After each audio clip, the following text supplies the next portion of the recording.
Chapitre 8. Les deux mondes.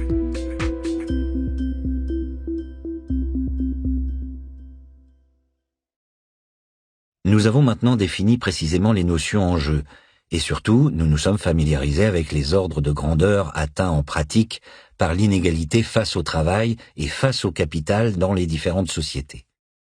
Il est grand temps de reprendre le cours de la chronologie et d'étudier l'évolution historique des inégalités dans les différents pays. Pourquoi et comment la structure des inégalités s'est-elle transformée depuis le XIXe siècle? Nous allons voir que le choc des années 1914-1945 ont joué un rôle essentiel dans la compression des inégalités au XXe siècle, et que ce phénomène n'a pas grand-chose à voir avec une évolution harmonieuse et spontanée.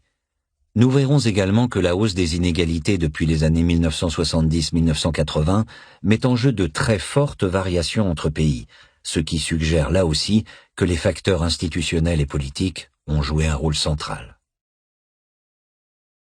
Un cas simple, la réduction des inégalités en France au XXe siècle.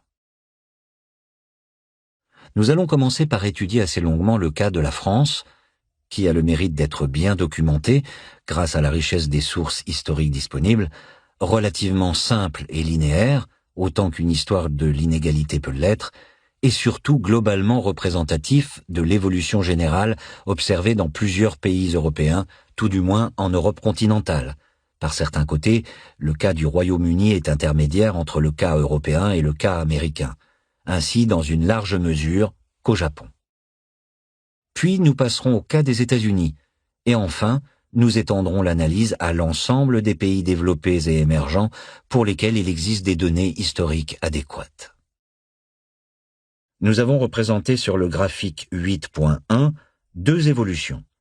D'une part, celle de la part du décile supérieur dans la hiérarchie des revenus dans le revenu national, et d'autre part, celle de la part du décile supérieur de la hiérarchie des salaires dans la masse salariale. Trois faits apparaissent clairement. Tout d'abord, les inégalités de revenus ont fortement diminué en France depuis la Belle Époque. La part du décile supérieur est passée d'environ 45-50% du revenu national à la veille de la Première Guerre mondiale à 30-35% aujourd'hui. Il s'agit d'une baisse de près de 15 points de revenu national, ce qui est considérable. Cela représente une réduction de l'ordre d'un tiers de la part des richesses produites que reçoivent chaque année les 10% les plus riches, et une augmentation également d'environ un tiers de la part reçue par les 90% restants. On peut aussi noter que cela représente en première approximation l'équivalent des 3/4 de ce que recevait la moitié inférieure de la population à la Belle Époque, et plus de la moitié de ce qu'elle reçoit aujourd'hui. Rappelons également que nous étudions dans cette partie l'évolution de l'inégalité des revenus primaires, c'est-à-dire avant prise en compte des impôts et transferts. Nous verrons dans la prochaine partie dans quelle mesure les impôts et les transferts ont permis une réduction des inégalités plus importante encore. Précisons aussi que cette diminution des inégalités ne signifie pas que nous vivons aujourd'hui dans une société égalitaire. Elle traduit surtout le fait que la société de la Belle Époque était extrêmement inégalitaire, l'une des plus inégalitaires de l'histoire, sous des formes et suivant une logique qui, semble-t-il, serait difficilement acceptée aujourd'hui. Le deuxième fait essentiel, qui apparaît nettement sur le graphique 8.1, est que cette forte compression des inégalités de revenus au cours du siècle écoulé est entièrement due à la chute des hauts revenus du capital. Si l'on retire les revenus du capital, et si l'on se concentre sur l'inégalité des salaires, on constate une très grande stabilité de la répartition dans le long terme. Dans les années 1900-1910, comme dans les années 2010, la part du décile supérieur de la hiérarchie des salaires se situe aux environs de 25% de la masse salariale totale. Les sources dont nous disposons indiquent également une stabilité sur longue période des inégalités salariales dans le bas de la distribution.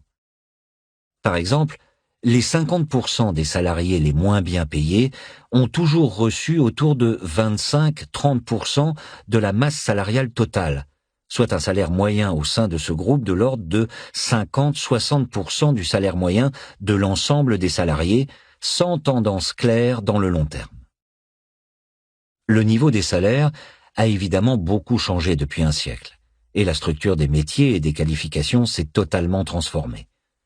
Mais les hiérarchies salariales sont restées approximativement les mêmes. Sans la chute des hauts revenus du capital, l'inégalité des revenus n'aurait pas diminué au XXe siècle. Ce fait ressort de façon encore plus spectaculaire lorsque l'on gravit les échelons de la hiérarchie sociale. Examinons en particulier l'évolution constatée au niveau du centile supérieur. Par comparaison, au sommet inégalitaire de la Belle Époque, la part du centile supérieur de la hiérarchie des revenus s'est littéralement effondrée en France au cours du XXe siècle, passant de plus de 20% du revenu national dans les années 1900-1910 à environ 8-9% dans les années 2000-2010. Cela représente une division par plus de 2 en un siècle, voire une division par près de 3 si l'on considère le point bas d'à peine 7% du revenu national atteint par la part du centile supérieur en France au début des années 1980. Or, cet effondrement est là encore uniquement dû à la chute des très hauts revenus du capital, la chute des rentiers pour simplifier.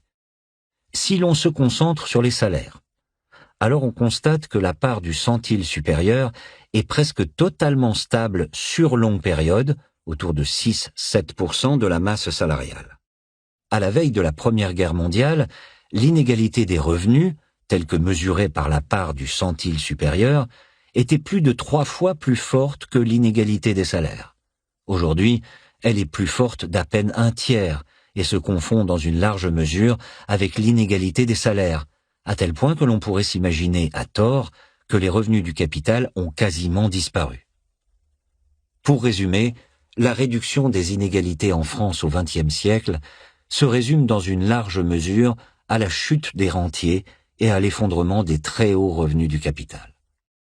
Aucun processus structurel de compression généralisée des inégalités, en particulier des inégalités face au travail, ne semble être à l'œuvre dans le long terme, contrairement aux prédictions optimistes de la théorie de Kuznets.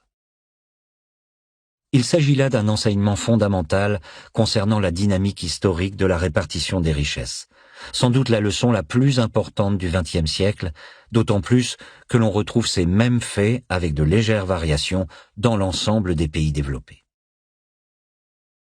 L'histoire des inégalités, une histoire politique et chaotique. Le troisième fait essentiel qui ressort des graphiques 8.1, 8.2 est que l'histoire des inégalités n'est pas un long fleuve tranquille. Elle est faite d'innombrables rebondissements et certainement pas d'une tendance irrépressible et irrégulière vers un équilibre naturel. En France, comme d'ailleurs dans tous les pays, l'histoire des inégalités est toujours une histoire politique et chaotique, marquée par les soubresauts de la société concernée, par les multiples mouvements sociaux, politiques, militaires, culturels, autant que proprement économiques, qui rythment le pays en question au cours de la période considérée. Les inégalités socio-économiques, les disparités de revenus et de fortune entre groupes sociaux sont toujours à la fois cause et conséquence des autres faits et des autres sphères. Toutes ces dimensions sont toujours inextricablement liées les unes aux autres. C'est pourquoi l'histoire de la répartition des richesses constitue à toutes les époques une véritable grille de lecture de l'histoire générale d'un pays. En l'occurrence, il est frappant de constater à quel point la compression des inégalités de revenus en France au XXe siècle se concentre autour d'une période bien particulière, les chocs des années 1914-1945. La part du décile supérieur dans le revenu total, comme celle du centile supérieur, ont atteint leur point le plus bas au lendemain de la Seconde Guerre mondiale et semblent ne s'être jamais remises de ces chocs extrêmement violents. Dans une large mesure, la réduction des inégalités au cours du siècle écoulé est le produit chaotique des guerres et des chocs économiques et politiques qu'elles ont provoqués, et non le produit d'une évolution graduelle, consensuelle et apaisée. Au XXe siècle, ce sont les guerres qui ont fait table rase du passé, et non la paisible rationalité démocratique ou économique. Nous avons déjà rencontré ces chocs dans la deuxième partie. Les destructions liées aux 2 conflits mondiaux, les faillites de la crise des années 1930 et surtout les diverses politiques publiques mises en place pendant cette période, du blocage des loyers aux nationalisations, en passant par l'euthanasie, par l'inflation des rentiers de la dette publique, ont conduit à une énorme chute du rapport capital-revenu entre 1914 et 1945 et à une baisse significative de la part des revenus du capital dans le revenu national. Or, le capital est beaucoup plus concentré que le travail, si bien que les revenus du capital sont massivement surreprésentés au sein du décile supérieur de la hiérarchie des revenus, et particulièrement au niveau du centile supérieur. Il n'y a dès lors rien d'étonnant à ce que les chocs subis par le capital, en particulier le capital privé au cours de la période 1914-1945, aient conduit à une chute de la part du décile supérieur, et plus encore du centile supérieur, et pour finir, à une forte compression des inégalités de revenus. L'impôt sur le revenu ayant été créé en 1914 en France, le Sénat bloquait la réforme depuis les années 1890 et la loi ne fut finalement adoptée que le 15 juillet 1914, à quelques semaines de la déclaration de guerre, dans un climat de tension extrême, il n'existe malheureusement pas de données annuelles détaillées sur la structure des revenus avant cette date. Les multiples estimations de la répartition des revenus, réalisées autour de 1900-1910, en vue de la création de l'impôt général sur le revenu, et afin d'en prévoir les recettes, permettent de connaître approximativement la très forte concentration des revenus en vigueur à la Belle Époque. Mais elles ne sont pas suffisantes pour mettre en perspective historique le choc de la Première Guerre mondiale. Il aurait fallu pour cela que l'impôt sur le revenu soit créé quelques décennies plus tôt. Nous verrons que les données issues de l'impôt sur les successions, en place depuis 1791, permettent fort heureusement d'étudier l'évolution de la répartition des patrimoines tout au long du XIXe et du XXe siècle, et conduisent à confirmer le rôle central joué par les chocs des années 1914-1945. À la veille de la Première Guerre mondiale, rien ne laissait présager une baisse spontanée de la concentration de la propriété du capital, bien au contraire. Cette source démontre également que les revenus du capital représentent dans les années 1900-1910 la vaste majorité des revenus du centile supérieur. De la société de rentiers à la société de cadres. En 1932, malgré la crise économique, les revenus du capital représentent toujours la source principale de revenus au sein des 0,5% des revenus les plus élevés. Voir graphique 8.3. Si l'on essaie de mesurer la composition des hauts revenus de la même façon dans les années 2000-2010, on constate que la réalité a profondément changé. Certes, aujourd'hui comme hier, les revenus du travail disparaissent progressivement à mesure que l'on s'élève dans la hiérarchie des revenus, et les revenus du capital deviennent petit à petit prédominants au sein des centiles et millimes supérieurs de la distribution. Cette réalité structurelle est restée la même. Mais la différence cruciale est qu'il faut aujourd'hui monter beaucoup plus haut qu'hier dans la hiérarchie sociale pour que le capital domine le travail. Actuellement, les revenus du capital ne dominent les revenus du travail qu'au sein d'un groupe social relativement étroit, les 0,1% des revenus les plus élevés. Voir graphique 8.4. En 1932, ce groupe social était 5 fois plus nombreux. À la Belle Époque, il était 10 fois plus nombreux. Que l'on ne s'y trompe pas, il s'agit d'un changement considérable. Le centile supérieur prend beaucoup de place dans une société. Il en structure le paysage économique et politique. Le millime supérieur, beaucoup moins.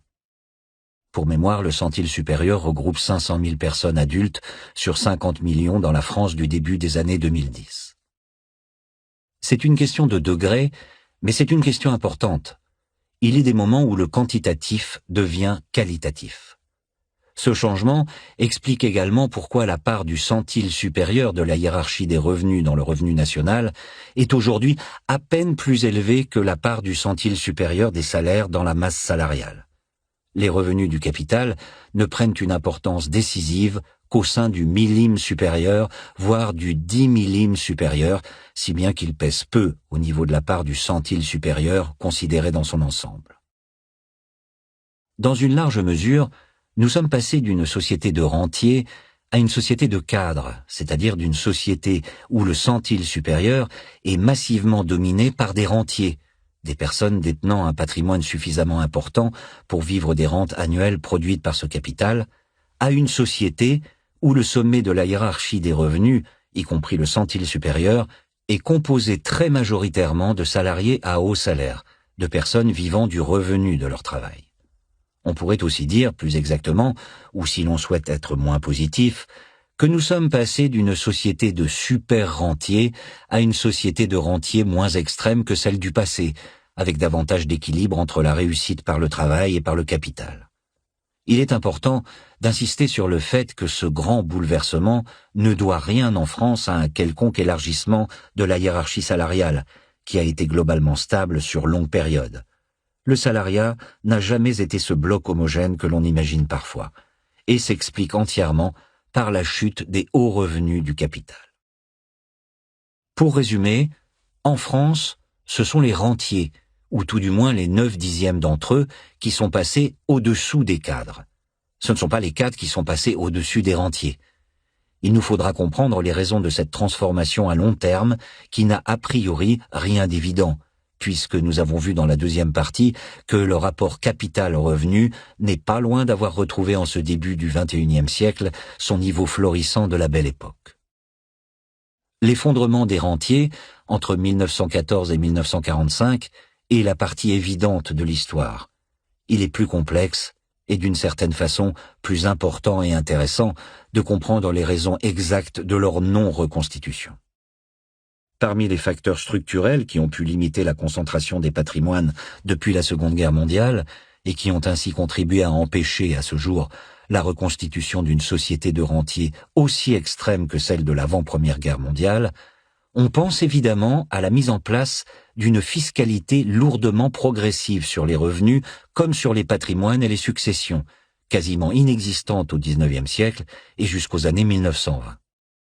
Mais nous verrons que d'autres facteurs ont également pu jouer un rôle significatif et potentiellement tout aussi important. Les différents mondes du décile supérieur. Avant cela, attardons-nous un peu sur la très grande diversité des groupes sociaux qui peuplent le décile supérieur de la hiérarchie des revenus.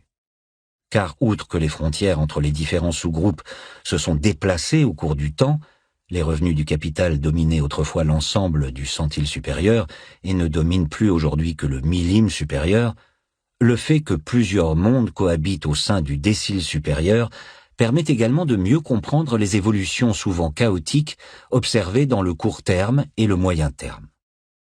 On notera au passage la richesse de la source historique que constituent les déclarations de revenus et qui, malgré toutes leurs imperfections, nous y reviendrons, permettent de mettre à jour et d'analyser précisément cette diversité et son évolution. Il est particulièrement frappant de constater que dans tous les pays pour lesquels nous disposons de ce type de données, et à toutes les époques, la composition des hauts revenus se caractérise par le même type de courbe croisée que celle que nous avons représentée sur les graphiques 8.3, 8.4 pour la France de 1932 et de 2005. La part des revenus du travail est toujours nettement décroissante à mesure que l'on s'élève dans le décile supérieur, et la part des revenus du capital est systématiquement et fortement croissante. Au sein de la moitié la plus pauvre du décile supérieur, nous sommes véritablement dans le monde des cadres. Les salaires représentent généralement entre 80% et 90% du total des revenus. Parmi les 4% suivants, la part des salaires diminue légèrement, mais reste nettement dominante, entre 70% et 80% du total des revenus dans l'entre-deux-guerres comme aujourd'hui. Au sein de ce vaste groupe des 9%, c'est-à-dire, rappelons-le, le décile supérieur, à l'exception du centile supérieur, on rencontre avant tout des personnes vivant principalement de leur salaire, qu'il s'agisse de cadres et ingénieurs des entreprises privées ou de cadres et enseignants de la fonction publique. Il s'agit le plus souvent de salaires de l'ordre de 2 ou 3 fois le salaire moyen de la société considérée, par exemple 4 000 € ou 6 000 € par mois si le salaire moyen est de 2 000 € par mois. Évidemment, les types d'emplois et les niveaux de qualification ont beaucoup changé au cours du temps. Dans l'entre-deux-guerres, les professeurs de lycée et même les instituteurs en fin de carrière faisaient partie des 9%. Aujourd'hui, il vaut mieux être universitaire ou chercheur, ou mieux encore, haut fonctionnaire. Autrefois, un contremaître ou un technicien qualifié n'était pas loin d'entrer dans ce groupe. Il faut aujourd'hui être un cadre à part entière, de moins en moins moyen et de plus en plus supérieur, issu si possible d'une grande école d'ingénieurs ou de commerce. Il en va de même en bas de l'échelle des salaires. Autrefois, les salariés les moins bien payés, typiquement autour de la moitié du salaire moyen, 1 000 € par mois si le salaire moyen est de 2 000 €, étaient les ouvriers agricoles et les domestiques. Ils furent ensuite les ouvriers les moins qualifiés et les moins bien traités de l'industrie, souvent des ouvrières, par exemple dans le textile ou l'agroalimentaire. Aujourd'hui, ce groupe est loin d'avoir disparu, mais les plus bas salaires regroupent surtout des salariés des services, comme les serveurs de restaurants et les vendeurs de magasins, qui là encore sont le plus souvent des femmes. Les métiers se sont totalement transformés en un siècle, mais les réalités structurelles sont restées les mêmes. Les inégalités salariales, traversant le monde du travail, avec tout près de son sommet le groupe des 9% et à sa base celui des 50% des salariés les moins bien payés, n'ont guère changé sur longue période. Au sein des 9%, on trouve aussi des médecins, avocats, commerçants, restaurateurs et autres entrepreneurs non salariés, en nombre croissant à mesure que l'on s'approche du groupe des 1%, comme le montre la courbe indiquant la part des revenus mixtes, revenus des travailleurs non salariés, rémunérant à la fois leur travail et leur capital professionnel, que nous avons reporté séparément sur les graphiques 8.3, 8.4. Les revenus mixtes représentent jusqu'à 20%, 30% du total des revenus à proximité du seuil d'entrée dans le centile supérieur, puis déclinent et sont nettement dominés par les revenus du capital pur, loyer, intérêts et dividendes, à mesure que l'on monte à l'intérieur du centile supérieur. Pour faire bonne figure, au sein des 9%, ou pour pénétrer dans les premières strates du 1%, par exemple pour atteindre un revenu de l'ordre de 4 ou 5 fois plus élevé que la moyenne, mettons pour atteindre 8 000 € ou 10 000 € par mois, dans une société où le salaire moyen serait de 2 000 €, alors devenir médecin, avocat ou restaurateur à succès peut être une bonne stratégie, presque aussi répandue que celle consistant à devenir cadre supérieur dans une grande entreprise, 2 fois moins tout de même. Mais pour atteindre la stratosphère du 1% et disposer de revenus plusieurs dizaines de fois supérieurs à la moyenne, mettons plusieurs centaines de milliers d'euros par an, voire plusieurs millions d'euros, cela risque fort de ne pas être suffisant. Il est préférable d'être propriétaire d'un patrimoine important. De même que dans le chapitre précédent, les montants en euros cités ici sont volontairement arrondis et approximatifs, il s'agit simplement de donner des ordres de grandeur. Les seuils exacts des différents centiles et millimes, année par année, sont disponibles en ligne. Il est intéressant de noter qu'il n'y a que dans les immédiats après-guerre, en 1919-1920 en France, puis de nouveau en 1945-1946, chaque fois de façon très limitée dans le temps, que cette hiérarchie s'inverse et que les revenus mixtes dépassent brièvement les revenus du capital pur au sommet du centile supérieur. Cela semble correspondre à des phénomènes d'accumulation très rapide de nouvelles fortunes liées à la reconstruction. Pour résumer, le décile supérieur met toujours en jeu 2 mondes très différents, avec d'une part les 9%, où dominent toujours nettement les revenus du travail, et d'autre part les 1%, où les revenus du capital prennent progressivement le dessus, plus ou moins rapidement et massivement suivant les époques. Ces transitions se font toujours graduellement, et toutes ces frontières sont poreuses, mais les différences sont claires et systématiques. Par exemple, les revenus du capital ne sont évidemment pas absents des revenus des 9%, mais il s'agit le plus souvent de revenus d'appoint et non des revenus principaux. Par exemple, un cadre disposant d'un salaire de 4 000 € par mois peut également posséder un appartement qu'il loue pour 1 000 € par mois, ou bien qu'il occupe lui-même, ce qui lui évite d'avoir à payer un loyer de 1 000 € par mois. Cela revient au même d'un point de vue financier. Dans ce cas, son revenu total est de 5 000 € par mois et composé pour 80% de revenus du travail et pour 20% de revenus du capital. Un tel partage de type 80-20% entre travail et capital semble de fait relativement représentatif de la structure des revenus du groupe des 9% dans l'entre-deux-guerres, comme en ce début de XXIe siècle. Une partie de ces revenus du capital provient également de livrets d'épargne, de contrats d'assurance vie et de placements financiers, mais en général, l'immobilier domine. À l'inverse, au sein des 1%, ce sont les revenus du travail qui deviennent progressivement des revenus d'appoint, alors que les revenus du capital se transforment graduellement en revenus principaux. Une autre régularité intéressante est que si l'on décompose plus finement les revenus du capital en revenus fonciers, loyers, et revenus de capitaux mobiliers, dividendes et intérêts, alors on constate que la très forte hausse de la part des revenus du capital au sein du décile supérieur est due pour l'essentiel aux revenus de capitaux mobiliers et surtout aux dividendes.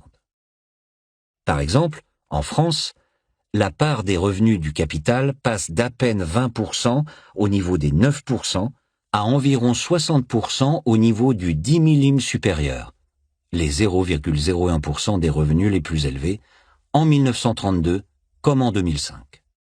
Dans les deux cas, cette forte hausse s'explique entièrement par les revenus financiers et presque totalement par les dividendes. La part des revenus fonciers stagne aux alentours de 10% du revenu total, étant même à diminuer au sein du centile supérieur. Cette régularité correspond au fait que les patrimoines élevés sont principalement financiers, notamment sous forme d'actions et de parts de société. Les limites des déclarations de revenus.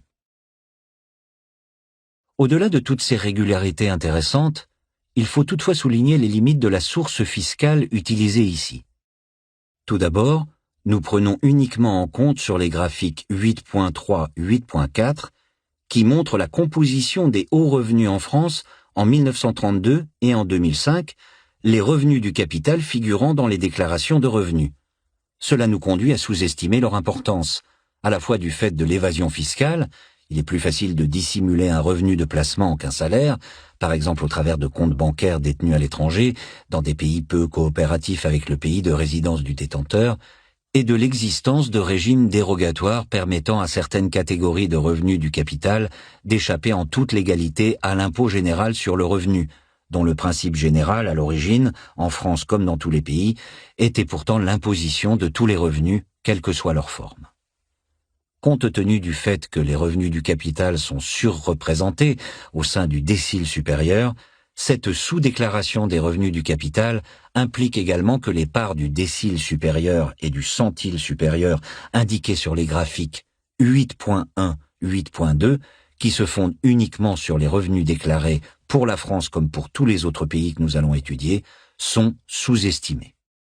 Ces parts, qui en tout état de cause sont évidemment approximatives et sont surtout intéressantes par les ordres de grandeur qu'elles proposent, de même d'ailleurs que toutes les statistiques économiques et sociales, doivent plutôt être considérées comme des estimations basses de l'inégalité des revenus véritablement en vigueur. Dans le cas de la France, on peut estimer, en confrontant les déclarations de revenus aux autres sources disponibles, en particulier les comptes nationaux et les sources portant directement sur la répartition des patrimoines, que la correction liée à la sous-déclaration des revenus du capital peut porter sur plusieurs points de revenu national, peut-être même jusqu'à 5 points si l'on prend une estimation maximale de l'évasion, et de façon plus réaliste autour de 2-3 points, ce qui n'est pas négligeable. Autrement dit, la part du décile supérieur de la hiérarchie des revenus, qui d'après le graphique 8.1 est passé d'environ 45-50% du revenu national dans les années 1900-1910 à environ 30-35% dans les années 2000-2010, était sans doute en réalité plus proche de 50% à la Belle Époque, voire légèrement supérieur à 50%, et est actuellement légèrement supérieur à 35%. Cela ne semble toutefois pas affecter significativement l'évolution d'ensemble de l'inégalité des revenus, car même si les possibilités d'évasion légale et extra-légale ont plutôt eu tendance à progresser ces dernières décennies, en particulier avec le développement des paradis fiscaux sur lesquels nous reviendrons, il ne faut pas oublier que les problèmes liés à la sous-déclaration des revenus de capitaux mobiliers étaient déjà très importants au début du XXe siècle et dans l'entre-deux-guerres, et tout semble indiquer que les bordereaux de coupons inventés par les gouvernements de l'époque n'étaient pas plus infaillibles que les conventions bilatérales d'aujourd'hui.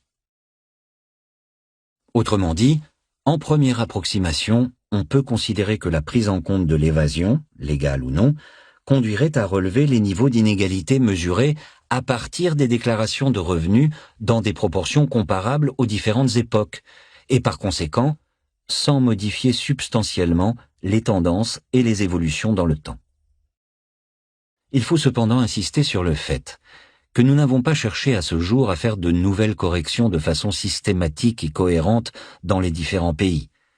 Il s'agit là d'une limitation importante de la World Top Incomes Database, qui implique notamment que nos séries sous-estiment sans doute légèrement la montée des inégalités observées dans la plupart des pays depuis les années 1970-1980, et en particulier que nous sous-estimons le rôle joué par les revenus du capital.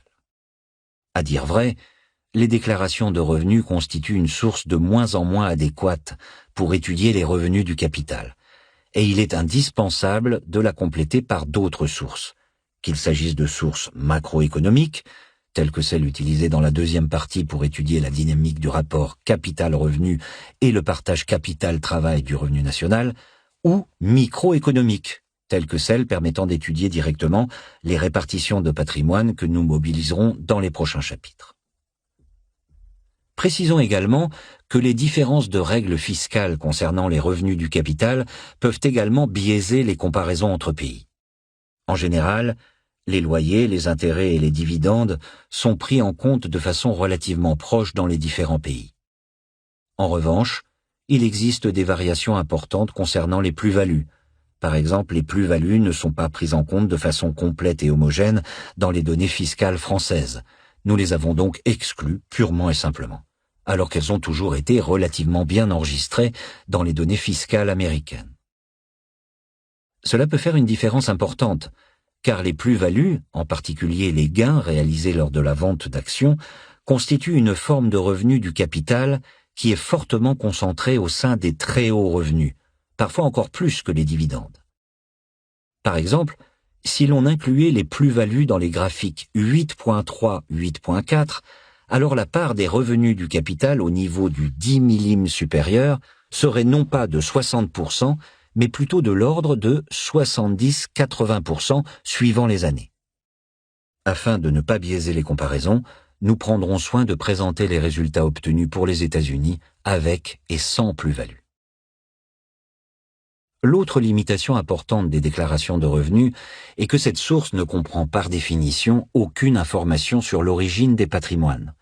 On observe des revenus produits par les capitaux possédés à un instant donné par les contribuables, mais on ignore totalement si ces capitaux proviennent d'un héritage, ou bien ont été accumulés par la personne en question au cours de sa vie à partir des revenus de son travail, ou bien à partir des revenus produits par ses autres capitaux. Autrement dit, une même inégalité des revenus du capital peut correspondre à des situations en réalité très différentes, et nous n'en saurons jamais rien si l'on se limite à utiliser les déclarations de revenus.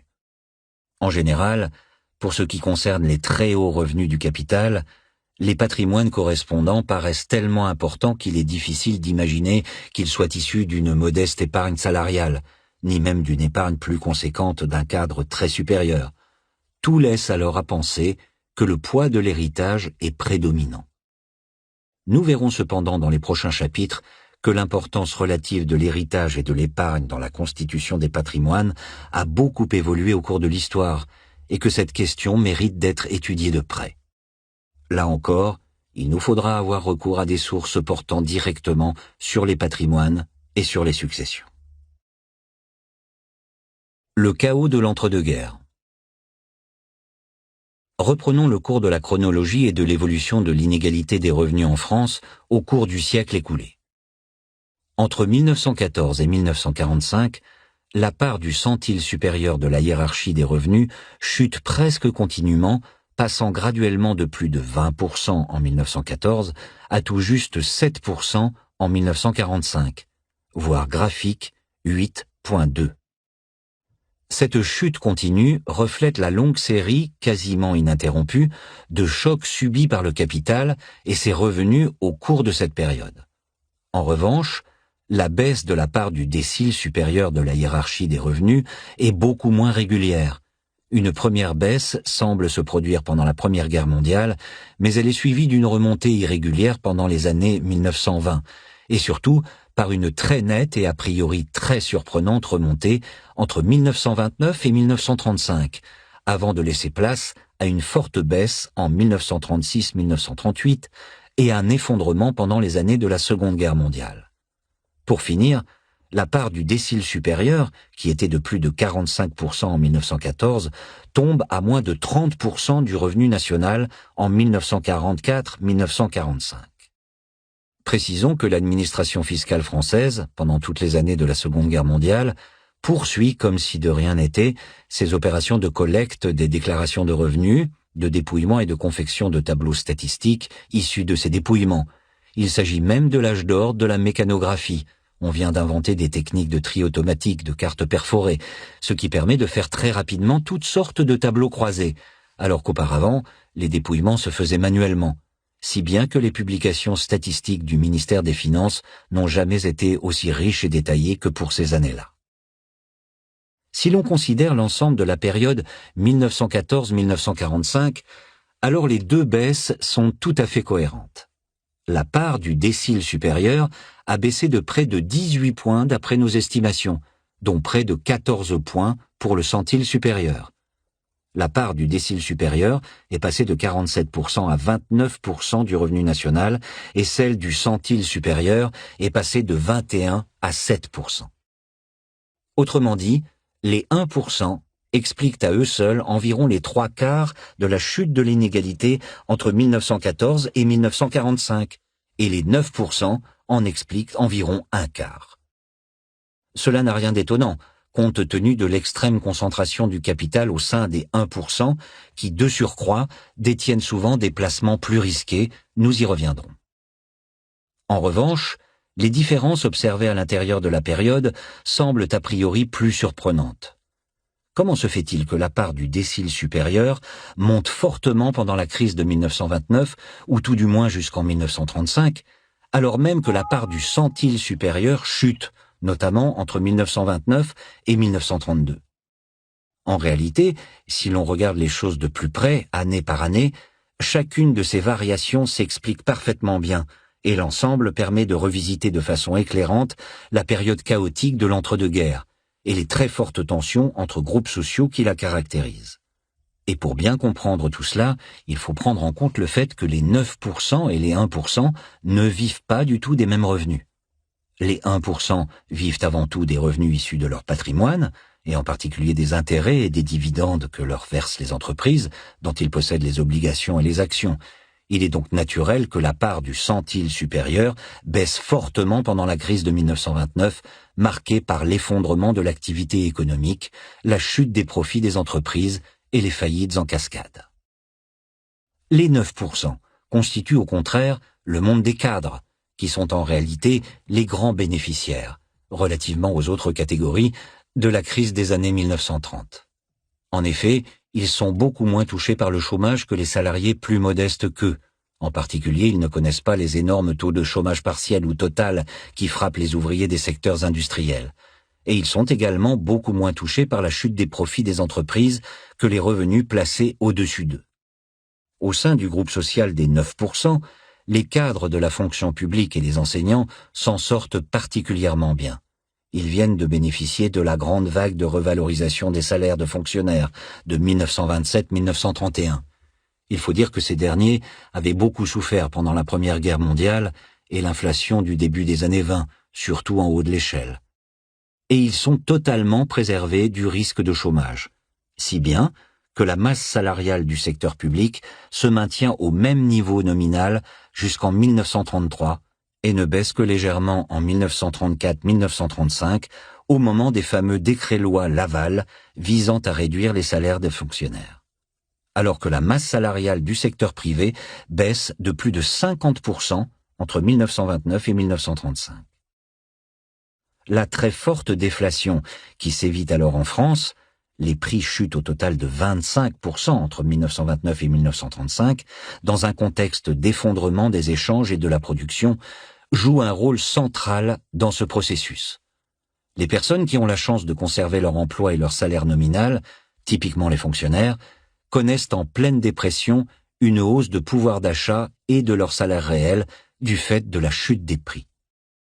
Ajoutons que les revenus du capital des 9%, typiquement des loyers, qui sont généralement extrêmement rigides en termes nominaux, bénéficient également de la déflation et voient leur valeur réelle progresser significativement, alors que les dividendes versés au 1% s'écroulent. Pour toutes ces raisons, la part des 9% dans le revenu national augmente très fortement en France de 1929 à 1935, beaucoup plus fortement que la baisse de la part des 1%, à tel point que la part du décile supérieur considéré dans son ensemble augmente de plus de 5 points de revenu national, voire graphique 8.1, 8.2. Le processus s'inverse complètement avec l'arrivée au pouvoir du Front populaire, les fortes hausses des salaires ouvriers lors des accords Matignon et la dévaluation du franc en septembre 1936 qui conduit à une relance de l'inflation et à une chute de la part des 9% et du décile supérieur en 1936-1938.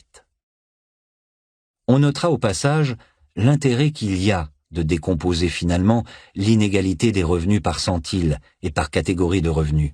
Si l'on avait voulu analyser la dynamique de l'entre-deux-guerres en utilisant un indicateur synthétique d'inégalité tel que le coefficient de Gini, il aurait été impossible de comprendre quoi que ce soit. Nous n'aurions pu séparer ce qui relève des revenus du travail et des revenus du capital, et ce qui concerne les évolutions de long terme ou de court terme. En l'occurrence, la complexité de la période 1914-1945 est que se superpose à une trame générale relativement claire, une très forte chute de la part du décile supérieur entre 1914 et 1945, tirée par un effondrement de la part du centile supérieur, une trame secondaire composée de multiples retournements contradictoires à l'intérieur des années 1920 comme des années 1930. Il est intéressant de noter que l'on retrouve cette même complexité dans tous les pays pour la période de l'entre-deux-guerres, avec des spécificités propres à l'histoire particulière de chaque pays. Par exemple, la déflation prend fin en 1933 avec l'arrivée de Roosevelt au pouvoir aux États-Unis, si bien que le retournement décrit plus haut se produit en 1933 et non en 1936. L'histoire des inégalités est dans tous les pays une histoire politique et chaotique. Le choc des temporalités. De façon générale, il est essentiel, lorsqu'on étudie la dynamique de la répartition des richesses, de bien distinguer plusieurs temporalités. Dans le cadre de ce livre, nous nous intéressons avant tout aux évolutions de longue période, aux mouvements de fond, qui ne peuvent souvent s'apprécier que sur des périodes de 30 ou 40 années, voire davantage, comme le montre le processus de hausse structurelle du rapport capital-revenu à l'œuvre en Europe depuis la Seconde Guerre mondiale, qui est à l'œuvre depuis près de 70 ans et qu'il était impossible de déceler aussi nettement il y a encore 10 ou 20 ans, compte tenu de la superposition de diverses évolutions, et aussi du manque de données disponibles. Mais cette focalisation sur la longue durée ne doit pas nous faire oublier qu'il existe toujours, par-delà les tendances longues, des mouvements plus courts, qui certes finissent souvent par se compenser, mais qui pour les acteurs qui les vivent apparaissent légitimement comme la réalité la plus prégnante de leur époque. Cela est d'autant plus vrai que ces mouvements courts peuvent parfois durer assez longtemps, 10, 15 ans, voire davantage, et donc prendre beaucoup de place à l'échelle d'une vie humaine. L'histoire des inégalités en France, de même d'ailleurs que dans les autres pays, est pleine de ces mouvements de court et moyen terme, et pas seulement au cours de la période particulièrement chaotique de l'entre-deux-guerres. Évoquons rapidement les principaux épisodes.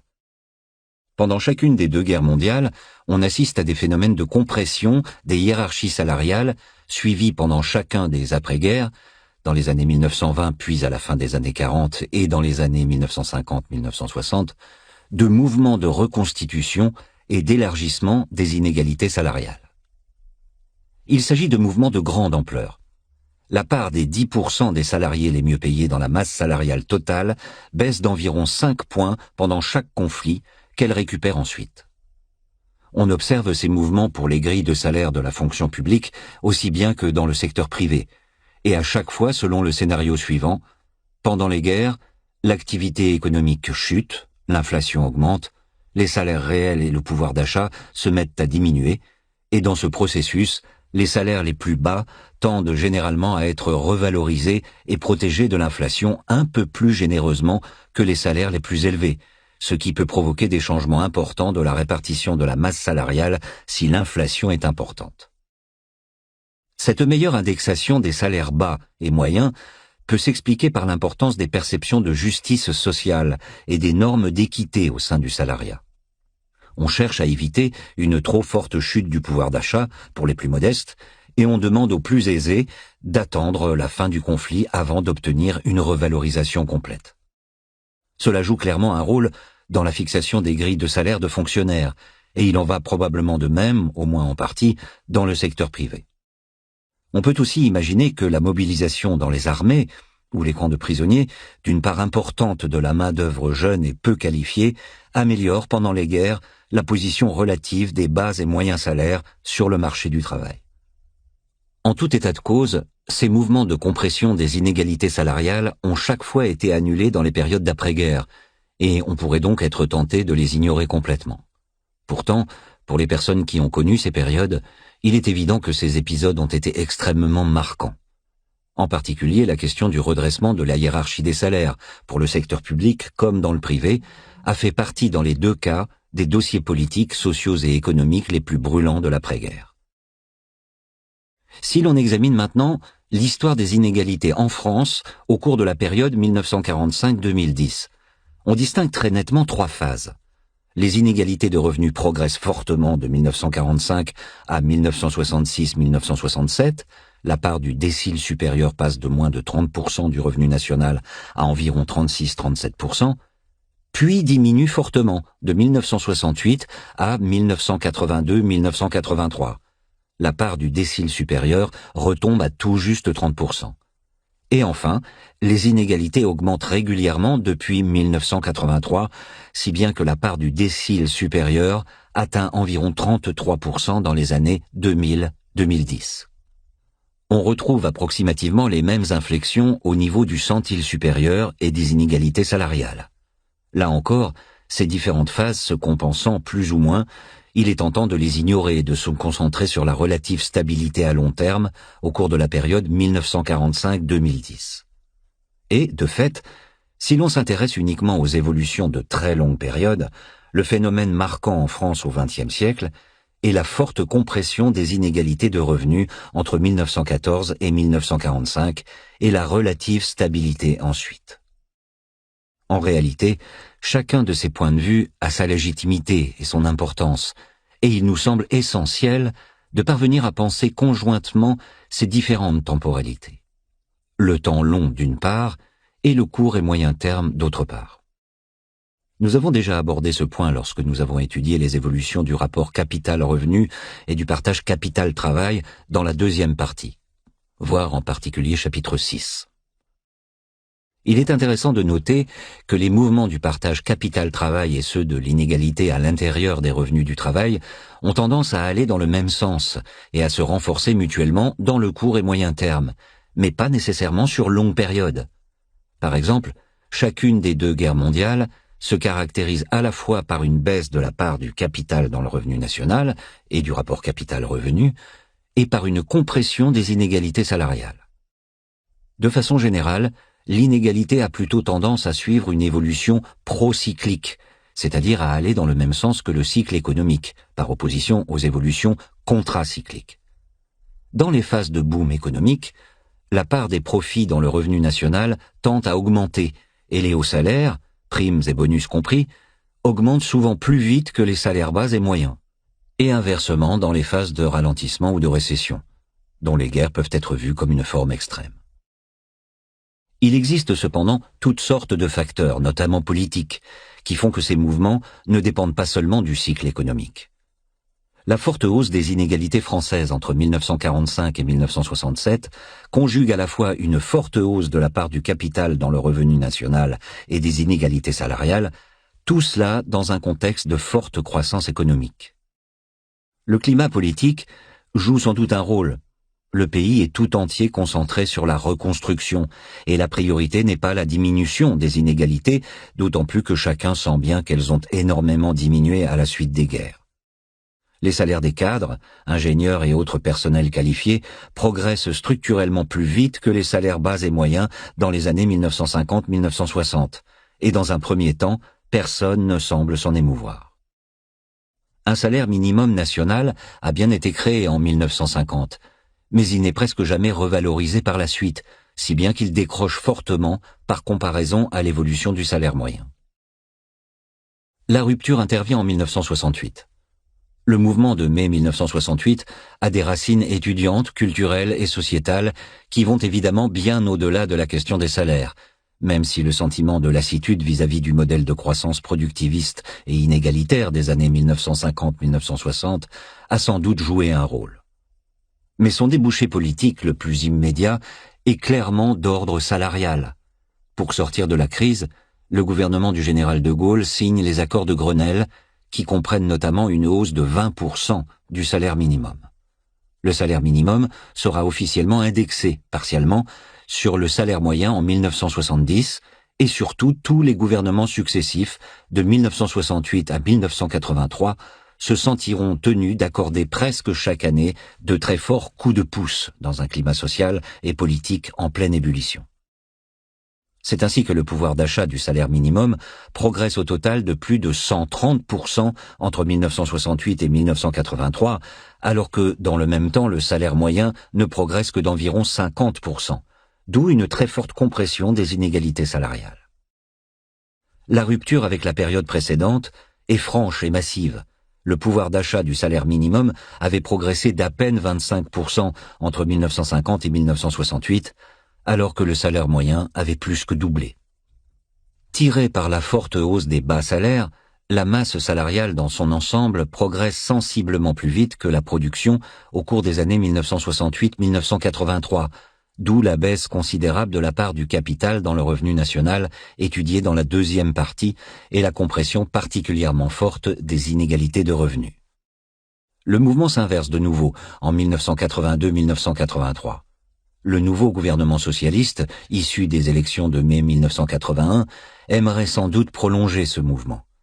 Mais il n'est objectivement pas simple de faire progresser durablement le salaire minimum plus de 2 fois plus vite que le salaire moyen, surtout lorsque le salaire moyen progresse lui-même plus vite que la production. Il décide donc en 1982-1983 de mettre en place ce qui a été appelé à l'époque le tournant de la rigueur. Les salaires sont bloqués, et la politique des coups de pouce massifs au salaire minimum est définitivement abandonnée. Les résultats ne se font pas attendre. La part des profits dans la production remonte en flèche pendant la suite des années 1980, les inégalités salariales repartent à la hausse, et plus encore les inégalités de revenus. La rupture est tout aussi nette que celle de 1968, mais dans l'autre sens. La hausse des inégalités françaises depuis les années 1980-1990. Comment qualifier la phase de hausse des inégalités françaises qui est en cours en France depuis 1982-1983 ? On pourrait être tenté d'y voir un microphénomène à l'échelle de la longue durée, une simple réplique au mouvement précédent, en notant que la part des profits n'a finalement fait que retrouver autour de 1990 le niveau qui était le sien à la veille de mai 1968. Ce serait cependant faire erreur d'en rester à ce constat, pour plusieurs raisons. Tout d'abord, comme nous l'avons vu dans la deuxième partie de ce livre, le niveau de la part des profits en vigueur en 1966-1967 était historiquement élevé et résultait d'un processus de remontée historique de la part du capital entamé au lendemain de la Seconde Guerre mondiale. Si l'on prend en compte les loyers, et non seulement les profits, dans les revenus du capital, ainsi qu'on doit le faire, alors on constate que cette remontée de la part du capital dans le revenu national s'est en réalité poursuivie dans les années 1990-2000. Nous avons vu que ce phénomène de long terme, pour être correctement compris et analysé, devait être replacé dans le contexte d'une évolution sur longue période du rapport capital-revenu qui a pratiquement retrouvé en France, en ce début de XXIe siècle, son niveau en vigueur à la veille de la Première Guerre mondiale. Il est impossible d'apprécier pleinement les implications pour la structure des inégalités de ce retour à la prospérité patrimoniale de la Belle Époque si l'on se contente d'analyser l'évolution de la part du décile supérieur de la hiérarchie des revenus. D'une part, parce que la sous-déclaration des revenus du capital conduit à sous-estimer légèrement la hausse des hauts revenus, et d'autre part, et surtout parce que le véritable enjeu concerne le retour de l'héritage, processus long qui est encore loin d'avoir produit tous ses effets et qui ne peut être correctement analysé qu'en étudiant directement l'évolution du rôle et de l'importance des successions en tant que telles, ce que nous ferons dans les prochains chapitres. Il faut ajouter à cela qu'un phénomène nouveau a débuté en France à partir de la fin des années 1990, à savoir un fort frémissement à la hausse des très hauts salaires et en particulier des rémunérations des cadres dirigeants des grandes entreprises et des rémunérations pratiquées dans la finance. Le phénomène demeure pour l'instant beaucoup moins massif qu'aux États-Unis, mais on aurait tort de le négliger. La part du centile supérieur de la hiérarchie des salaires, qui était inférieure à 6% de la masse salariale totale pendant les années 1980-1990, s'est mise à progresser régulièrement à partir de la fin des années 1990 et du début des années 2000, et est en passe d'atteindre 7,5%, 8% de la masse salariale à la fin des années 2000 et au début des années 2010. Il s'agit d'une progression de près de 30% en une dizaine d'années, ce qui est loin d'être négligeable.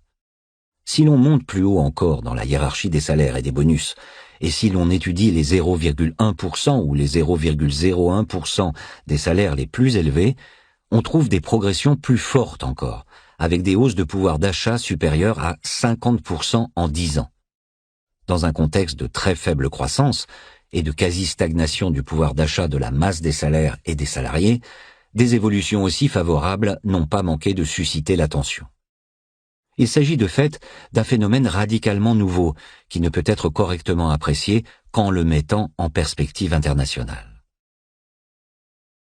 Un cas plus complexe, la transformation des inégalités aux États-Unis. Passons justement à l'étude du cas américain, dont l'originalité est précisément de mettre en jeu l'émergence d'une société de supercadres au cours des dernières décennies. Précisons tout d'abord que nous avons tout fait pour établir pour les États-Unis des séries historiques aussi comparables que possible à nos séries françaises. En particulier, nous avons représenté sur les graphiques 8.5, 8.6 exactement les mêmes séries pour les États-Unis que celles présentées sur les graphiques 8.1, 8.2 pour le cas français. Il s'agit de comparer l'évolution des parts du décile supérieur et du centile supérieur de la hiérarchie des revenus d'une part et de la hiérarchie des salaires d'autre part. Précisons que l'impôt fédéral sur le revenu a été créé en 1913 aux États-Unis au terme d'un long affrontement avec la Cour suprême. Les données issues des déclarations de revenus américaines sont globalement très comparables aux données françaises, bien qu'un peu moins détaillées. En particulier, les dépouillements des déclarations par niveau de revenus se font chaque année dès 1913, mais il faut attendre 1927 pour disposer de surcroît des dépouillements en fonction du niveau de salaire, si bien que les séries portant sur la répartition des salaires américains avant 1927 sont un peu plus fragiles. Plusieurs similarités, mais aussi plusieurs différences importantes apparaissent clairement lorsque l'on compare les trajectoires françaises et américaines. Commençons par examiner l'évolution générale de la part du décile supérieur de la répartition des revenus dans le revenu national américain, voir graphique 8.6. Le fait le plus frappant est que les États-Unis sont devenus nettement plus inégalitaires que la France, et en réalité que l'Europe dans son ensemble, au cours du XXe siècle et en ce début de XXIe siècle, alors que le contraire était vrai au tout début du XXe siècle. La complexité provient du fait qu'il ne s'agit pas d'un simple retour aux réalités du passé.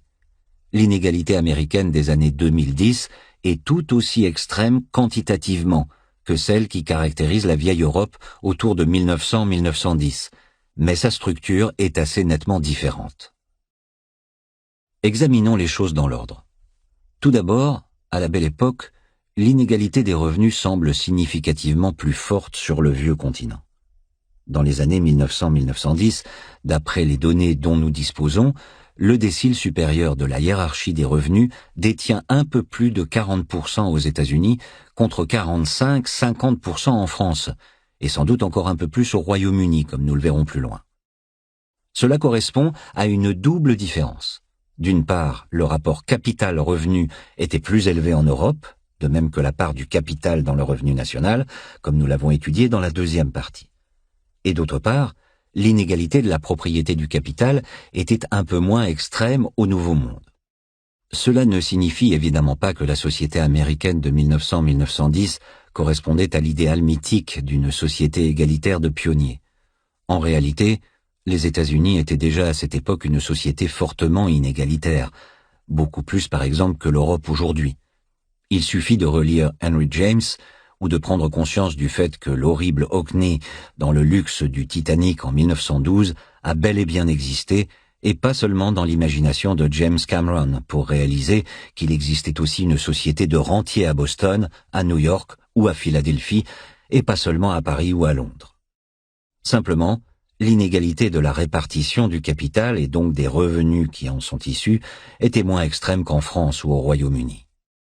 Concrètement, les rentiers aux États-Unis étaient moins nombreux et moins opulents comparés à la moyenne du niveau de vie américain qu'ils ne l'étaient en Europe. Il nous faudra comprendre pourquoi.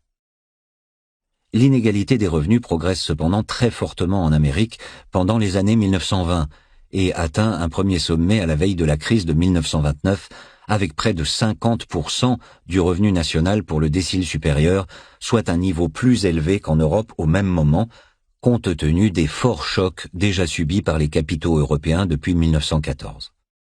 Mais l'inégalité américaine n'est pas l'inégalité européenne. On remarquera l'importance déjà cruciale des plus-values dans les hauts revenus américains dans l'euphorie boursière des années 1920. Voir graphique 8.5.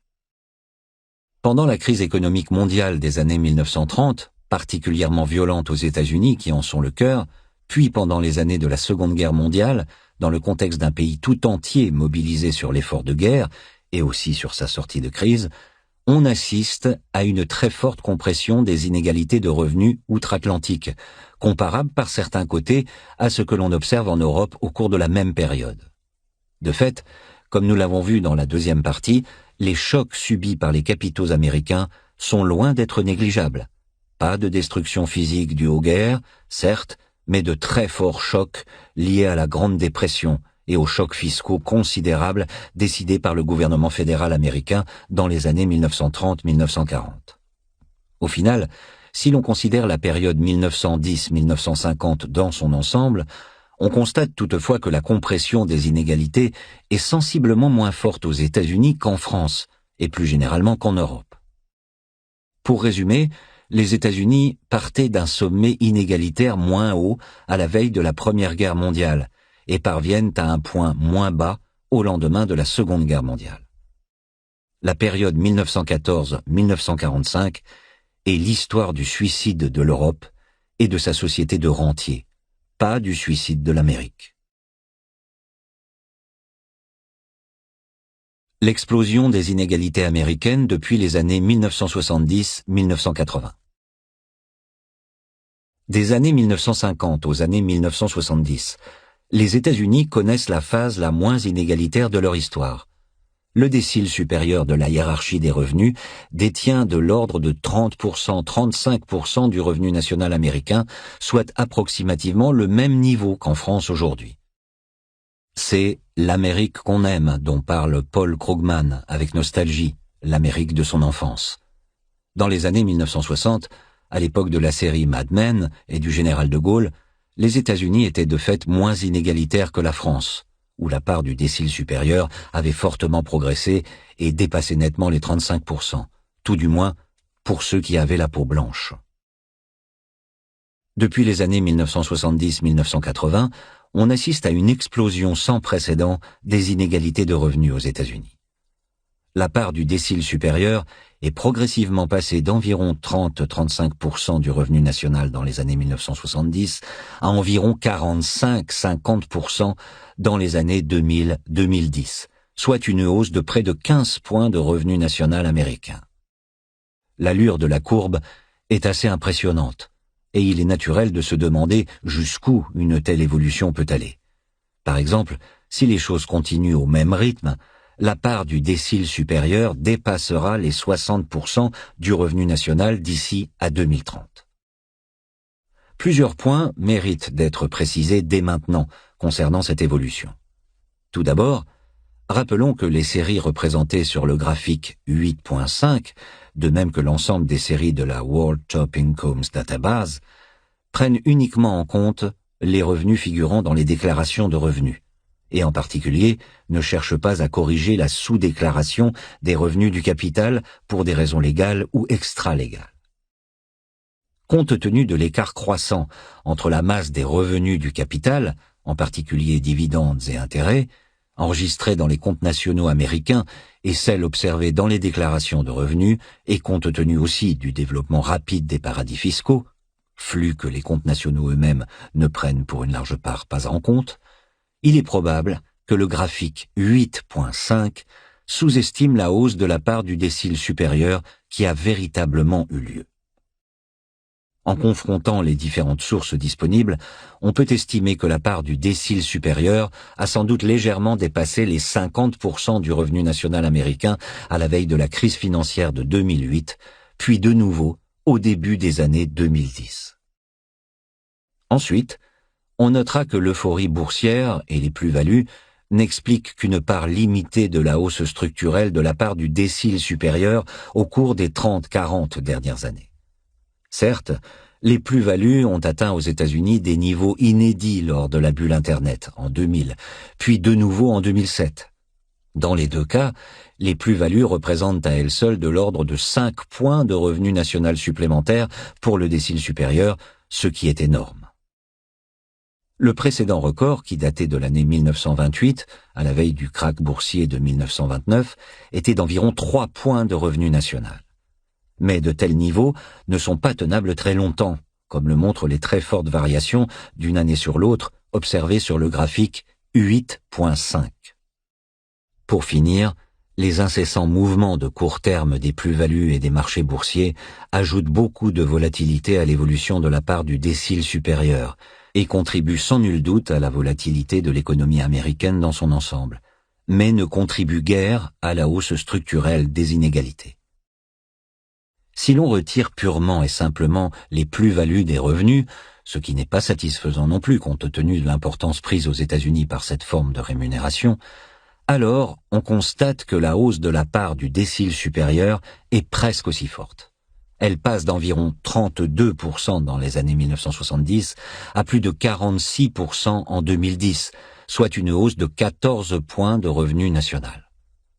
Les plus-values oscillaient autour de 1-2 points de revenu national supplémentaire pour le décile supérieur dans les années 1970, et elles oscillent autour de 2-3 points dans les années 2000-2010, hors années exceptionnellement bonnes ou particulièrement mauvaises. La hausse structurelle est donc de l'ordre de 1 point. Ce n'est pas rien, mais ce n'est pas grand-chose par comparaison à la hausse de 14 points de revenu national de la part du décile supérieur hors plus-value. Le fait d'examiner les évolutions sans les plus-values permet en outre de mieux identifier le caractère structurel de la hausse des inégalités américaines. De fait, de la fin des années 1970 au début des années 2010, la hausse de la part du décile supérieur, hors plus-value, apparaît relativement régulière et continue. Elle passe la barre des 35% dans les années 1980, puis celle des 40% dans les années 1990, et enfin celle des 45% dans les années 2000. Il est particulièrement plus frappant de constater que le niveau atteint en 2010, soit plus de 46% du revenu national américain pour le décile supérieur, hors plus-value, est d'ores et déjà significativement plus élevé que le niveau atteint en 2007 à la veille de la crise financière. Les premières données, dont nous disposons pour les années 2011-2012, laissent à penser que la hausse se poursuit actuellement. Il s'agit là d'un point essentiel. Ces faits démontrent tout à fait clairement qu'il ne faut pas compter sur la crise financière en tant que telle pour mettre un terme à la hausse structurelle des inégalités américaines. Certes, dans l'immédiat, un krach boursier conduit à ralentir la hausse des inégalités, de même qu'un boom tend à l'accélérer. Les années 2008-2009, au lendemain de la faillite de Lehman Brothers, de même que les années 2001-2002, juste après l'éclatement de la première bulle Internet, ne sont évidemment pas des années fastes pour réaliser des plus-values boursières. Sans surprise, les plus-values s'effondrent pendant ces années-là. Mais ces mouvements de court terme ne changent rien à la tendance longue, qui obéit à d'autres forces dont il nous faudra comprendre la logique. Pour aller plus loin dans notre compréhension du phénomène, il est utile de décomposer le décile supérieur de la hiérarchie des revenus en 3 groupes. Les 1% les plus riches, les 4% suivants et les 5% suivants, voir graphique 8.6. On constate que l'essentiel de la hausse provient du groupe des 1%, dont la part dans le revenu national est passée d'environ 9% dans les années 1970 à environ 20% dans les années 2000-2010, avec de fortes variations dues aux plus-values, soit une hausse de l'ordre de 11 points. Le groupe des 5%, dont les revenus annuels s'échelonnent de $108 000 à $150 000 par foyer en 2010, ainsi que le groupe des 4%, dont les revenus s'échelonnent de $150 000 à $352 000, ont certes également connu des hausses substantielles. La part du premier dans le revenu national américain est passée de 11% à 12%, soit une hausse de 1 point, et celle du second est passée de 13% à 16%, soit une hausse de 3 points. Par définition, cela signifie que ces groupes sociaux ont connu depuis les années 1970-1980 des hausses de revenus sensiblement supérieures à la croissance moyenne de l'économie américaine, ce qui n'est pas négligeable. On trouve par exemple dans ces groupes les économistes universitaires américains qui ont souvent tendance à considérer que l'économie des États-Unis fonctionne plutôt bien, et en particulier qu'elle récompense le talent et le mérite avec justesse et précision. Voici une réaction bien humaine et compréhensible. La vérité, cependant, est que les groupes sociaux situés au-dessus d'eux s'en sont beaucoup mieux sortis. Sur les 15 points de revenu national supplémentaires qui ont été absorbés par le décile supérieur, environ 11 points, près des 3/4, l'ont été par les 1%, c'est-à-dire les revenus annuels supérieurs à $352 000 en 2010, dont environ la moitié par les 0,1%, les revenus au-delà de 1,5 million de dollars. La hausse des inégalités a-t-elle causé la crise financière? Nous venons de voir que la crise financière en tant que telle ne semble pas avoir d'impact sur la hausse structurelle des inégalités. Qu'en est-il de la causalité inverse? Est-il possible que la hausse des inégalités américaines ait contribué au déclenchement de la crise financière de 2008? Compte tenu du fait que la part du décile supérieur dans le revenu national américain a connu 2 sommets absolus au cours du siècle écoulé, l'un en 1928, à la veille de la crise de 1929, et le second en 2007, à la veille de la crise de 2008. Il est difficile de ne pas se poser la question. De mon point de vue, il ne fait aucun doute que la hausse des inégalités a contribué à fragiliser le système financier américain. Pour une raison simple, la hausse des inégalités a eu pour conséquence une quasi-stagnation du pouvoir d'achat des classes populaires et moyennes aux États-Unis, ce qui n'a pu qu'accroître la tendance à un endettement croissant des ménages modestes, d'autant plus que, dans le même temps, des crédits de plus en plus faciles et dérégulés leur étaient proposés par des banques et intermédiaires financiers peu scrupuleux et désireux de trouver de bons rendements pour l'énorme épargne financière injectée dans le système par les catégories aisées. À l'appui de cette thèse, il est important d'insister sur l'ampleur considérable du transfert de revenu national américain, de l'ordre de 15 points de revenu national, qui a eu lieu entre les 90% les plus pauvres et les 10% plus riches depuis les années 1970. Concrètement, si l'on cumule la croissance totale de l'économie américaine au cours des 30 années précédant la crise, c'est-à-dire de 1977 à 2007, alors on constate que les 10% les plus riches se sont appropriés les 3/4 de cette croissance. À eux seuls, les 1% les plus riches ont absorbé près de 60% de la croissance totale du revenu national américain sur cette période. Pour les 90% restants, le taux de croissance du revenu moyen a été ainsi réduit à moins de 0,5% par an. Rappelons que tous ces chiffres concernent la répartition des revenus primaires, avant impôts et transferts. Il est difficile d'imaginer une économie, une société qui fonctionne éternellement avec une divergence aussi extrême entre groupes sociaux. Évidemment, si la hausse des inégalités s'était accompagnée d'une croissance exceptionnellement forte pour l'économie américaine, il en irait tout à fait différemment. Cela n'a malheureusement pas été le cas. La croissance a été plutôt moins forte qu'au cours des décennies précédentes, si bien que la hausse des inégalités a conduit à une quasi-stagnation des revenus bas et moyens. On peut également noter que ce transfert interne entre groupes sociaux, de l'ordre de 15 points de revenu national américain, est près de 4 fois plus important que l'imposant déficit commercial américain pendant les années 2000, de l'ordre de 4 points de revenu national des États-Unis. La comparaison est intéressante car cet énorme déficit commercial qui a notamment pour contrepartie les excédents chinois, japonais et allemands a souvent été décrit comme l'un des éléments clés des déséquilibres internationaux, Global Imbalances, qui aurait contribué à déstabiliser le système financier américain et mondial dans les années menant à la crise de 2008. Cela est tout à fait possible. Mais il est important de prendre conscience du fait que les déséquilibres internes à la société américaine sont 4 fois plus importants que les déséquilibres internationaux. Cela suggère que certaines solutions sont peut-être davantage à chercher aux États-Unis qu'en Chine ou dans les autres pays. Cela étant posé, il serait tout à fait excessif de faire de la hausse des inégalités la cause unique, ou même principale, de la crise financière de 2008, et plus généralement de l'instabilité chronique du système financier international. À mon sens, un facteur d'instabilité peut être plus important encore que la montée des inégalités américaines et la hausse structurelle du rapport capital-revenu, notamment en Europe, accompagnée de l'énorme progression des positions financières internationales brutes. La montée des supersalaires. Revenons aux causes de la hausse des inégalités aux États-Unis. Elle s'explique pour une large part par la montée sans précédent de l'inégalité des salaires et en particulier par l'émergence de rémunérations extrêmement élevées au sommet de la hiérarchie des salaires, notamment parmi les cadres dirigeants des grandes entreprises. Voir graphique 8.7, 8.8.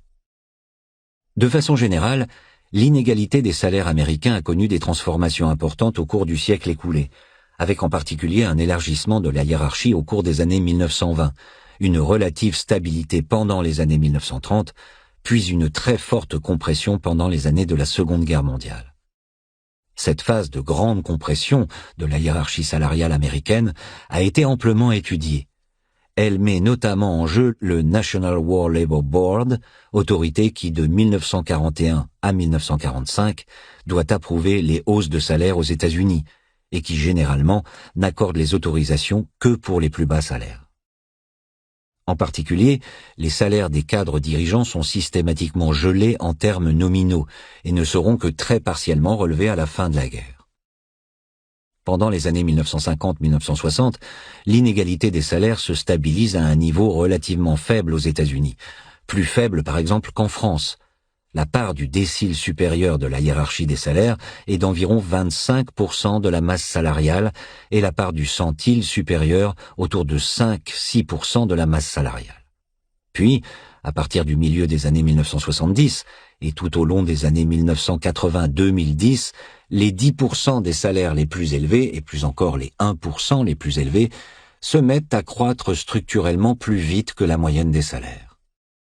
Au total, la part du décile supérieur de la hiérarchie des salaires passe de 25% à 35% de la masse salariale, et cette hausse de 10 points explique approximativement les 2/3 de la hausse de la part du décile supérieur de la hiérarchie des revenus dans le revenu national. Plusieurs points doivent être précisés. Tout d'abord, cette progression inédite des inégalités salariales ne semble pas avoir été compensée par une quelconque augmentation de la mobilité salariale à l'intérieur des carrières individuelles. Elle n'a pas davantage été compensée par une augmentation de la mobilité d'une génération sur l'autre, bien au contraire. Ceci est un point essentiel, dans la mesure où cet argument est souvent mentionné pour relativiser l'importance de la montée des inégalités. De fait, si chacun passe une partie de sa vie avec un très haut salaire, par exemple si chacun passe une année dans le centile supérieur de la hiérarchie, une hausse du niveau des très hauts salaires n'implique pas nécessairement que les inégalités face au travail, mesurées sur l'ensemble de la vie, aient véritablement augmenté. L'argument de la mobilité, classique, est d'autant plus fort qu'il est souvent impossible à vérifier. Mais, en l'occurrence, les données administratives et fiscales américaines permettent de mesurer l'évolution de l'inégalité des salaires en tenant compte de la mobilité, c'est-à-dire en calculant les salaires moyens obtenus au niveau individuel sur de longues durées, 10, 20, 30 ans. On constate alors que la hausse des inégalités salariales est identique dans tous les cas, quelle que soit la durée de la période de référence choisie. Autrement dit, ni les serveurs de McDonald's, ni les ouvriers de Détroit, pas plus que les enseignants de Chicago ou les cadres moyens ou même supérieurs de Californie, ne passent une année de leur vie, chacun à tour de rôle, comme cadre dirigeant des grandes sociétés américaines. On aurait pu s'en douter, mais c'est toujours mieux de pouvoir le mesurer de façon systématique. La cohabitation du centile supérieur. Par ailleurs, le fait que la montée à des niveaux sans précédent des inégalités salariales explique la plus grande partie de la hausse des inégalités de revenus américaines ne signifie pas que les revenus du capital n'aient joué aucun rôle. Il est important de ne pas tomber dans une vision excessive selon laquelle les revenus du capital auraient disparu des sommets de la hiérarchie sociale américaine. De fait, la très forte inégalité des revenus du capital et leur progression depuis les années 1970 expliquent environ un tiers de la montée des inégalités de revenus aux États-Unis, ce qui est loin d'être négligeable. Il faut également insister sur le fait qu'en Amérique, comme en France et en Europe, aujourd'hui comme hier, les revenus du capital ont toujours tendance à prendre l'ascendant sur les revenus du travail lorsque l'on gravit les échelons de la hiérarchie salariale. Les différences dans le temps et l'espace sont des différences de degrés. Elles sont importantes, mais elles ne changent pas ce principe général. Comme l'ont bien noté Wolf et Zacharias, le centile supérieur se caractérise toujours par une cohabitation entre plusieurs groupes sociaux, les très hauts revenus du capital et les très hauts revenus du travail, plutôt que par un remplacement des premiers par les seconds. En l'occurrence, comme en France, mais de façon encore plus prononcée, la différence est qu'il faut aujourd'hui monter beaucoup plus haut qu'hier pour que les revenus du capital prennent le dessus. En 1929, les revenus du capital, essentiellement les dividendes et les plus-values, constituaient la source la plus importante de ressources pour les 1% des revenus les plus élevés dans leur ensemble. Voir graphique 8.9. En 2007, il faut monter au niveau des 0,1% des revenus plus élevés pour que ce soit le cas, voir graphique 8.10.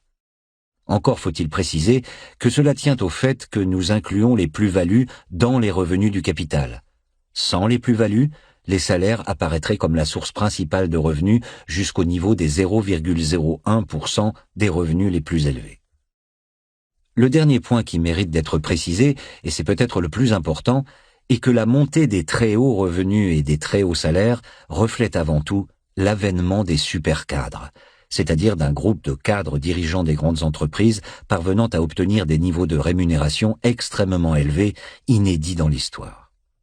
Si l'on se contente de prendre en compte les 5 rémunérations les plus élevées de chaque société cotée, qui sont généralement les seules rémunérations qui doivent faire l'objet d'une information publique dans les rapports et les comptes de ces sociétés, on se retrouve avec la conclusion paradoxale selon laquelle les dirigeants des sociétés ne sont pas suffisamment nombreux pour expliquer la montée des très hauts revenus américains, et l'on ne sait plus bien comment expliquer les évolutions observées dans les déclarations de revenus. Mais le fait est que dans beaucoup de grandes entreprises américaines, il existe bien plus de 5 cadres dont la rémunération les place au sein des 1% des revenus les plus élevés au niveau national. 352 000 $ en 2010, ou même au sein des 0,1% les plus élevés, 1,5 million de dollars en 2010. Des recherches récentes, fondées sur l'appariement des fichiers de déclaration de revenus et des fichiers de déclaration de salaire des sociétés, permettent de constater que la grande majorité des 0,1% des revenus les plus élevés, entre 60 et 70%, suivant les définitions adoptées, correspond pendant les années 2000 à des cadres dirigeants. Par comparaison, les sportifs, acteurs, artistes, tous domaines confondus, représentent au total moins de 5% des effectifs. En ce sens, les nouvelles inégalités américaines correspondent bien plus à l'avènement des supercadres qu'à une société de superstars. Il est également intéressant de noter que les métiers de la finance, qu'il s'agisse des cadres dirigeants des banques et autres institutions financières ou des traders opérant sur les marchés financiers, prennent environ 2 fois plus de place au sein des très hauts revenus que dans l'économie dans son ensemble, environ 20% des 0,1% des revenus les plus élevés contre moins de 10% du PIB. Il n'en reste pas moins que 80% des plus hauts revenus ne sont pas dans la finance et que la montée des très hauts revenus américains s'explique avant tout par l'explosion des rémunérations des cadres dirigeants des grandes sociétés, que ces dernières soient dans les secteurs financiers ou non financiers. Les revenus du capital sont dominants au sein des 0,1% des revenus les plus élevés aux États-Unis en 2007 et non au sein des 1% des revenus les plus élevés comme en 1929.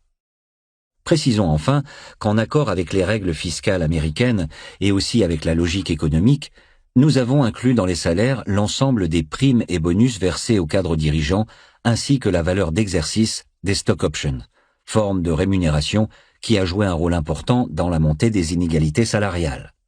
Concrètement, si un cadre dirigeant se voit donner la possibilité d'acheter pour $100 des actions de son entreprise, et si le cours des actions est de $200 au moment où il exerce son option, alors la différence entre les deux cours, soit $100, sera traitée comme un élément de salaire au cours de l'année d'exercice.